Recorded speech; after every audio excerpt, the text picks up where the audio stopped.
de mi vida, no hago remembranza de ella con el propósito de valorizar el pasado que hice o que practiqué. No digo que fui un valiente, fui un miserable cobarde. No digo que fui un héroe, fui una basura. Pero hace 10 años comencé a vivir como un verdadero valiente. Pues cambié la ametralladora criminal, cambié aquella ametralladora que fulminó tantas vidas por una arma más grande y poderosa. Aleluya, una arma de 66 balas que se llama Palabra del Señor. Y así que en esta noche, aunque para hablar de una vida no se puede hablar en un corto tiempo, pero trataremos de ser explícitos, de ser breves, pero más que todo concisos con el Espíritu Santo. Mi nombre es Eduardo Pérez, como fui presentado al principio, y lo que a continuación voy a relatar es un hecho de la vida real. Y estoy parado en este lugar no por méritos, sino que estoy parado en este lugar fruto de la misericordia inigualable del Dios de la gloria. Para hablar de mi vida comenzaré a hablar de mi niñez. Voy a hablar brevemente de mi niñez, porque es donde se inicia la etapa de vida de todo ser humano. Nací en un hogar sin religión. Mi padre, un hombre con una empresa, un empresario, con una posición muy sólida, muy solvente, pero a la vez aquella posición que él mantenía le daba para vivir una vida de poligamia y un bebedor consuetudinario del alcoholismo. Mi madre, una buena mujer, una mujer que soportó quizás por un buen tiempo el régimen de vida que mi padre le daba, pero no soportó aquella vida y optó por divorciarse, por terminar aquel lazo, aquella unión, aquel supuesto amor que nos había unido. Mi madre se llevó a mis 2 hermanos más pequeños y por razones de la ley tuve que quedar al lado de mi padre, y para ese entonces contaba con la edad de 5 años y medio para 6 años. A la edad cuando todo niño anhela tener el calor de una madre, a la edad cuando el niño anhela llegar y esconderse en el regazo de su madre, a esa edad mi madre se fue. Yo no entendía lo que estaba pasando a mi alrededor, porque un niño tiene una fe sencilla. Me acercaba a mi padre y le decía: papá, ¿dónde está mi madre? Papá, ¿qué se hizo, mamá? Mi padre, que había despertado un odio terrible hacia la progenitora de mis días, decía: tu madre está muerta. No menciones a tu madre. Aquellas palabras herían, laceraban mi pequeño corazón. Llegué a la edad de 6 años, entré a la escuela primaria. Yo recuerdo, allá en Guatemala tradicionalmente se celebra el 10 de mayo, el Día de las Madres. Y las maestras motivaban a los alumnos, a los niños, para que llevaran un presente, para hacer un homenaje mutuo a la madre en los planteles escolares. Yo recuerdo que en el almacén de mi padre las empleadas preparaban presentes, regalos, para venderlos a un precio barato, por decirlo así, a los alumnos que pasaban comprando. Yo me llevaba un presente escondido, porque los niños se burlaban de mí, decían que yo era un huérfano, y yo quería demostrar que no era huérfano. Llegaba a la escuela y las maestras hacían la respectiva presentación de las madres con sus hijos. Y cuando se terminaba de enumerar por su nombre a aquellas personas, yo siempre me quedaba con aquel objeto, con aquel regalo en mis manos. Recuerdo que me iba a meter a un baño, agarraba aquel regalo y comenzaba a llorar. Los niños, mis compañeros, me miraban llorando, decía: tú estás llorando porque eres huérfano. Yo le decía: no me digan que soy huérfano. Llegaba una maestra y me abrazaba querrás como que yo fuera tu madre. Mi padre me tenía toda clase de juguetes, me tenía de todo. Pero yo no quería juguetes, yo le decía, maestra, yo lo que quiero es tener una madre. Yo lo que quiero es tener el amor de una madre. Yo quiero a mi mamá. Los años de mi infancia, años duros, donde se inició el trauma que llevó a mi vida a un desenlace terrible. Pero jóvenes, ustedes que tienen una madre, hijos, ustedes que tienen una madre, ustedes que tienen una madre que los ha cuidado, los ha traído a la iglesia, allá en los hogares donde me están escuchando, joven, tú que has despreciado el consejo de tu madre, ¿cuántas veces yo hubiera querido tener el cariño de mi madre para no llegar a ser tan malo como fui? Pero hay un dicho, un proverbio, un refrán que dice que nadie sabe lo que tiene hasta que lo ha perdido. En esta noche, joven, si tu madre y tu padre te han traído al templo, te han traído para que te regocijes delante de la presencia de Dios, siéntete más que bienaventurado, porque yo hubiera deseado tener una familia que me trajeran a una iglesia. El tiempo pasó y yo recuerdo que a los 12 años salí de la escuela primaria. Cuando salí de la escuela primaria y pasé a la escuela, al plan básico, como le denominan, a la escuela inmediata superior en Guatemala, yo recuerdo, amados hermanos, que comencé a frecuentar, a relacionarme con otros jóvenes de mayor edad que la mía. Pusieron un cigarrillo en mis manos, me dijeron que todos los que iban a ser hombres tenían que fumar cigarrillo,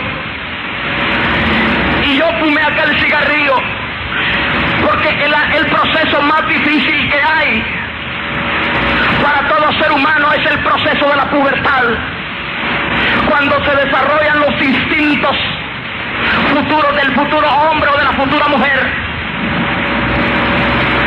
Yo recuerdo que después de esa experiencia con aquel cigarrillo de un tabaco, vino una experiencia más fuerte. Pusieron en mis manos y yo puse en mis labios un cigarrillo de una droga, de una hierba llamada marihuana. Yo deseaba llenar el vacío que tenía dentro de mi corazón, la desesperación por tener una madre. Después vinieron las Equalud y las Nemunón, drogas químicas que en Latinoamérica las venden en la farmacia como vender confites en cualquier tienda. Pues en Latinoamérica la justicia camina cogida de la mano de la mafia. Los farmacéuticos son compadres de la justicia de los policías y venden esas drogas que son medicina, pero para personas que las necesitan, más se la venden a adolescentes para caer en las garras terribles de la adicción a la droga. Yo recuerdo el primer semestre dentro del colegio, dentro de la escuela, estaba estudiando, lo perdí. Me ocasionó una tristeza porque yo quería ser un buen alumno. Llegué a buscar la ayuda de mi padre, aquel hombre que casi nunca veía. Y cuando llegué en una mañana, él estaba sentado en su escritorio. Llegué por la parte trasera y lo abracé y le dije: papá, mándame a estudiar a otro pueblo. Yo no quiero estar más aquí, tengo problemas, méteme a un internado. Mi padre me quitó mi brazo de su hombro y me dijo: salte de aquí, estoy ocupado, no te quiero ver por aquí, me caes mal, vete a vagar a la calle, pero no quiero verte. Yo le dije: pero papá, necesito que me ayude, me quiero ir a otra escuela, no quiero estar más en este pueblo. Cuando él vio que yo no salía, quiso agarrar un objeto contundente y tirármelo encima. Salí para la calle y comencé a llorar. Me fui para la plaza donde estaba el traficante de la droga y me drogué en ese día terriblemente, quería morirme bajo el efecto de la droga. Padre de familia, tú que me estás escuchando por la radio, La juventud de hoy día no necesita carros nuevos ni juguetes sofisticados. La juventud de hoy día, padre de familia, tú que estás pasando una borrachera ahora mismo, escúchame. La juventud de hoy día lo que necesita es que los padres de familia reconozcan a Cristo Jesús como su Salvador. Y tu hijo ya no será un delincuente, tu hijo ya no será un criminal, sino que tu hijo será un soldado de Jesucristo y un ciudadano de una patria libre. Bendito sea el nombre del Señor. Aquello motivó a que yo perdiera el interés de alejarme de la adicción a la droga. Seguí viviendo, mas sin embargo, en el colegio comencé a cobrar cierta popularidad, a causa de que cuando había alguna explicación en la clase, siempre tomaba la palabra y eso me fue dando cierta connotación. Había un maestro que pertenecía a la Real Academia Española de la Lengua, era maestro de idioma, y aquel hombre comenzó a ver la facilidad de mi persona, la facilidad de la expresión de la palabra, y me dijo: yo voy a hacer de ti un orador, yo voy a pulir tu vocabulario, voy a pulir tu lexicografía para que seas un orador y puedas representar al colegio. Y a mí me agradaba salir en los actos públicos, y me llegué a convertir dentro del colegio en el primer orador que representaba a mi pueblo, a mi departamento, en los Juegos Florales Nacionales, y me llegué a ganar primeros lugares como un orador estudiantil. Eso dio la pauta para que cobrara cierta fama dentro del ambiente estudiantil. Me sentía admirado por los demás alumnos, pues en todos los actos de conmemoración de independencia siempre me invitaban para tomar la palabra. A la edad de 14 años, cuando me había convertido en un líder nato dentro del colegio, fui invitado a una reunión un tanto misteriosa. Aquella reunión se hizo a través de ciertas personas y motivaron a la mayoría de los líderes estudiantiles. Yo gozaba de un prestigio como orador y como líder dentro del colegio, y me fui a aquella reunión. Cuando llegamos a aquella reunión, había un grupo de personas sentados alrededor de una mesa al fondo, y en las sillas que habían desplegadas en aquel salón habían personas de distintos extractos sociales, habían obreros, campesinos y estudiantes. Y cuando dieron la apertura a aquella sesión, las personas que estaban sentadas alrededor de aquella mesa se identificaron como pertenecientes a la Universidad Autónoma de San Carlos, la Universidad Nacional de mi país, y decían representar a la Facultad de Humanidades. Aquello para mí no tenía ningún valor, mas se adentraron en una conferencia y aquel orador comenzó a hablar más o menos este tipo de palabras. Decía: para la solución problemática de un país como el nuestro, decía, como Guatemala, que está pasando crisis económica, gloria a Dios, debe empuñar los fusiles y pelear contra el imperialista yanqui, pelear contra Estados Unidos. Y aquel hombre comenzó a sacar muchos oprobios hacia la nación del norte. Ellos decían que Estados Unidos se había apropiado de nuestro patrimonio como petróleo, como minerales, y que había que empuñar la ametralladora para dejar libre a nuestra patria. A la edad de 14 años yo no podía tener una idiosincrasia política, pues a esa edad el joven anhela tener novias, anhela presumir de lo que es de su juventud. Ellos comenzaron a motivar, y el comunismo tiene una cosa en particular, que usa y busca los mejores oradores, gente convincente, gente que esté preparada para hablar y motivar a las masas.